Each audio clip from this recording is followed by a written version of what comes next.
pleasure to meet y'all at last, and welcome back to Why Is That? And now here on Why Is That, I'd very much like to simply introduce yet another new question here to the series, and this one in particular, number 38. This does in fact talk about a couple other things when it comes to doing reviews or critiques that I happen to do on most occasions, but of course, this is yet another thing out there that I might not do a good job at explaining. Because after all, the question down here says, why is that whenever you criticize or critique something, you do a not so good job at it? Now you know what, I feel somewhat annoyed by this. I don't really know much to explain about any of this because after all, 15 years of owning a business, 17 years of operating cameras, 21 years of being alive on Earth. Never have I ever heard such backlash like that. Well, I might as well lash back at all of you, because after all, I've worked hard in 12 years managing a YouTube channel. 12 years! Of course, you can always try and call me a liar, if you will, but go to the About section. It'll say March 6, 2015, but that's not the truth. That is not even close to when I started my YouTube channel. It was on July 11th, 2008. Not even 7 years older than what it now claims to be. But you know what though? That's not even the point. The point of me talking about this in general is that with all the years of experience that I've had on operating a camera, talking as clear and loud to it as possible, and the most important factor about this is that, well, whenever I do want to talk about something or review it or critique it or criticize it in any way, shape, or form, I actually do a good job at it. Because, let me ask you something. What more do you want me to do to critique it the way you would like it? Do you want me to use cuss words? Do you want me to start experiencing rage moments and all that? Well, tough luck. This isn't the YouTube channel where you can expect any of those things to take place. You can go to other channels out there that talk a lot about that stuff, like Angry Video Game Nerd, Nostalgia Critic, Scott the Woz, Justin Silverman, Kieran, and hundreds of others out there. A lot of them happen to scream and shout at the camera so loud that their lungs could burst from all that stuff, and their voice boxes would pretty much be damaged. And if you think it's better to watch people cuss at a camera to pretty much drain away their intelligence, and more importantly, to demonetize themselves like that, then well, they're right up your alley. They're all over the place now. I can't really help but notice that some of their videos end up in my recommendations.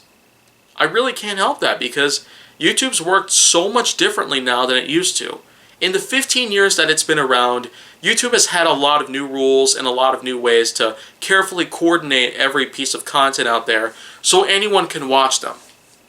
And of course, the COPPA regulations, they are in fact a somewhat irritable factor out there because I have actually gotten used to them, mind you that.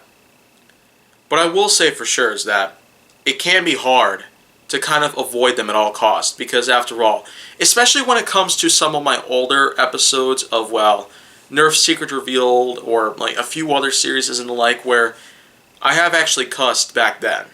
I have literally used cuss words back then. I will admit it, but for about 4 years now, I've been doing what I can to avoid them because I pretty much foresaw something like this happening.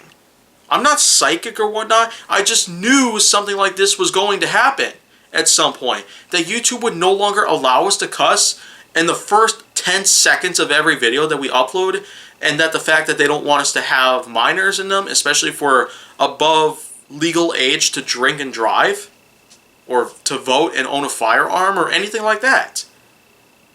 Of course they were going to change their policies on those things, but I just want to say real quick, I mean, despite the many things that YouTube has had over the years, it almost seems like we can never truly avoid any of these things that could happen. Because after all, if you're not familiar with the Family of Five incident, where, you know, the Family of Five YouTube channel had to be removed from existence completely, along with all of its videos, over a bunch of pranks, over a bunch of, well, family abuse that had taken place. I guess that's probably the reason why YouTube is changing their policies, and now they're enforcing the Children Online Privacy Protection Act at all costs. I guess they just don't want to have a repeat of what happened with the Family of Five incident. I guess I might have cracked the case there for them. Yeah, anyone out there who's trying to find out why COPPA is happening today, and more importantly, why the rules of monetization are changing constantly. And there actually have been a lot of people who have actually violated some of these policies and the like. I know I've talked about McJuggernuggets back then. I've talked about McJuggernuggets not having to quit or leave YouTube because, after all, if there was anything at all that could have been done to save the monetization from becoming completely removed from existence on the YouTube channel that is McJuggernuggets, then, well, all Jesse Ridgway had to do was to make good content. Content that doesn't involve anything like cussing, destruction of property, assault, or threats, or none of those things that I've actually seen all the time back then. No joke. If you look at the McJuggernuggets YouTube channel now, then those would be things that would downright appear on any of those videos. I mean, it's almost criminal at this point. There's been other channels that have also done things like that too, including Kid Behind the Camera, Boogie2988, and like several others here and there. A lot of them featured a lot of cuss words for, I don't even know why they need to be there in the first place. They should be outlawed. Yeah. But the point is that these channels out there have done a lot of wrongful things out there. Not just with the language that they use in those videos, but also with things that involve destruction of property or threats or a lot of things that can involve weapons being used. I mean, it's no wonder why these channels don't have demonetization not taking place. It's pretty much wiped out. Their monetization would pretty much be no more because of what they've done.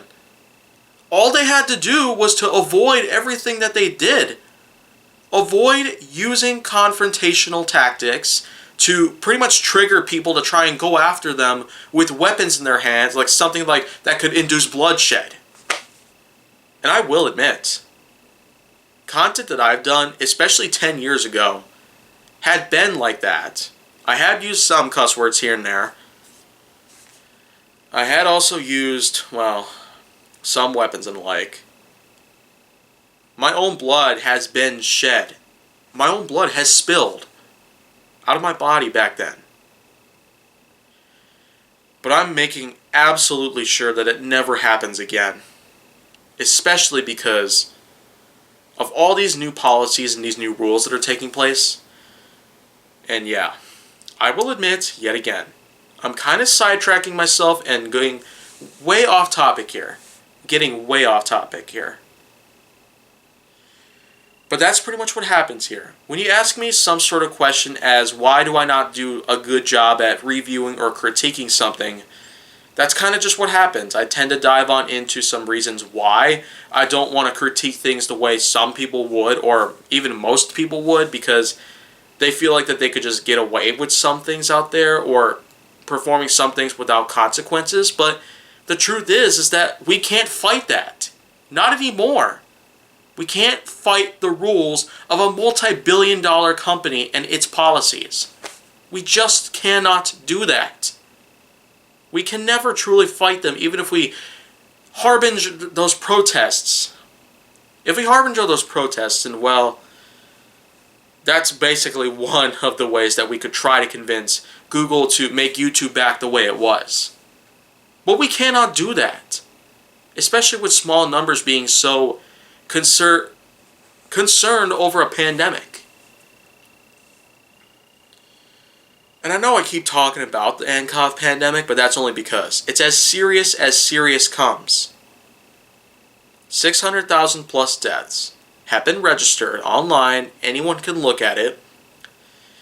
And there is one way to find out if the true number of deaths well exceeds over that amount. But yeah, that's pretty much enough about all that. So from this point on, just consider the fact that, well, I am not the one person you can look up when it comes to reviews or critiques or criticizations or anything of that sort. You can look up other YouTubers if you want. They can do the same stuff that I'm doing, and they can do it the way that you probably would like them to do it. So, I suggest you don't watch my videos unless you're willing to get into the territory that is good. Good territory. No foul language, no violence, no nothing of that sort. That's what this channel is. A safe haven for everybody. And I don't care who you are, what your background is, all that good stuff. You're safe here with me.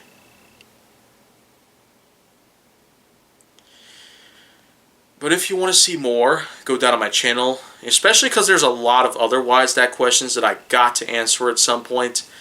Make sure that you like, subscribe, comment, follow me on social media, and stay on the Hollywood side.